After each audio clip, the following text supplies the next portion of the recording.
1월 27일 화요일 생명의 말씀과 함께하는 가정예배를 시작합니다. 찬송가 351장 믿는 사람들은 주의 군산이 1절과 4절을 부릅니다. 믿는 사람들은 주의 군산이 앞서가신 주를 따라갑시다. 우리 대장 예수 길을 들고서 적잖아는 곳에 가신 것 보라. 믿는 사람들은 주의 군산이 앞서가신 주를 따라갑시다. 백성들아 와서 함께 모여서 우리 모두 함께 그가 부르세. 영원토록 영광 권세 찬송을 우리 임금 주께 돌려보내세. 믿는 사람들은 주의 군산이 앞서가신 주를 따라갑시다.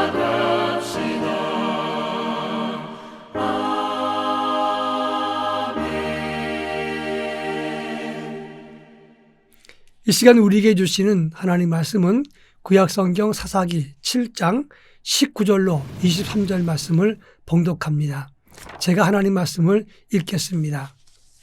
기드온과 그와 함께한 100명이 이경초의 진영 근처에 이른즉 바로 파수꾼들을 교대한 때라. 그들이 나팔을 불며 손에 가졌던 항아리를 부수니라. 세 대가 나팔을 불며 항아리를 부수고 왼손에 횃불을 들고 오른손에 나팔을 들어 불며 외쳐 이르되 여호와와 기드온의 칼이라 하고 각기 제자리에 서서 그 진영을 에워싸매 그 온 진영의 군사들이 뛰고 부르짖으며 도망하였는데 300명이 나팔을 불 때에 여호와께서 그 온 진영에서 친구끼리 칼로 치게 하심으로 적군이 도망하여 스레라의 벳시다에 이르고 또 닷밭에 가까운 아벨모올라의 경계에 이르렀으며 이스라엘 사람들은 납달리와 아셀과 온 므낫세에서부터 부름을 받고 미디안을 추격하였더라. 아멘. 우리가 평상시에 말씀을 따라 살아야 된다고 말을 많이 합니다. 그러나 그 말씀이 상식적이거나 혹은 우리에게 유익을 주는 교훈의 말씀일 경우에는 그 말씀을 따르는 것이 어렵지가 않습니다. 그러나 그 말씀이 상식적이지 않거나 혹은 내게 불리할 때 그 말씀을 따르고 순종하는 것은 대단히 어려운 일입니다. 예를 들어서 창세기 22장에 보면 하나님께서 아브라함에게 100세 때는 아들을 번제로 바치라 말씀하셨습니다. 100세 때는 아들을 번제로 바칠 것 같으면 왜 하나님이 그 아들을 주십니까? 또 상식적으로 어떻게 부모가 되어서 자녀를 번제로 바칠 수가 있겠습니까? 여러분, 번제로 바친다는 말은 재물에 각을 떠서 불태워서 죽이는 것입니다. 각을 뜬다는 말은 토막토막 내에서 하나님께 태워드리는 것인데 부모가 되어서 자식을 그렇게 할 수 있겠습니까? 이것은 사람이 할 짓이 아닙니다. 그런데 하나님이 아브라함에게 요구하셨고 아브라함은 그 말씀을 순종하려고 했을 때 아브라함에게 하나님은 믿음의 조상이라는 칭호를 주셨던 것입니다. 오늘 우리가 읽은 본문에도 상식적이지 않은 사건을 다루고 있습니다. 이스라엘 사사시대 때 기드온이 등장을 합니다. 그런데 그 당시 이스라엘은 미디안 족속에게 7년 동안 고초를 겪고 있었습니다. 그런데 하나님은 기드온에게 찾아가서 300명으로 13만 5천 명의 미디안 족속을 야밤에 기습 공격하라 이렇게 말했던 것입니다. 13만 5천 명 대 300명은 450대 1입니다. 여러분 아무리 야밤에 기습 공격을 해도 300명으로 13만 5천 명을 이기는 것은 불가능한 일입니다. 그런데 기드온은 이 말씀에 순종했기 때문에 위대한 승리를 이룰 수가 있었던 것입니다. 이 본문의 의미가 무엇인가를 조금 더 자세히 살펴보겠습니다. 먼저 첫 번째로 19절부터 20절 말씀을 보면 기드온은 하나님 명령에 따라서 이경초에 100명씩 세 대로 나누어서 기습 공격을 하면서 나팔을 불고 항아리를 깨고 횃불을 들고 외쳤습니다. 이경초라는 말은 이경이라는 것은 밤 10시부터 새벽 2시를 말하는 것입니다. 이경초라고 하는 것은 밤 10시부터 12시 사이였을 것입니다. 밤중에 기습 공격하는 것은 참 잘한 일입니다. 그런데 상식적이지 않은 것이 무엇이냐면 나팔을 불고 항아리를 깨고 횃불을 흔들면서 여호와와 기드온의 칼이여 소리를 질렀던 것입니다.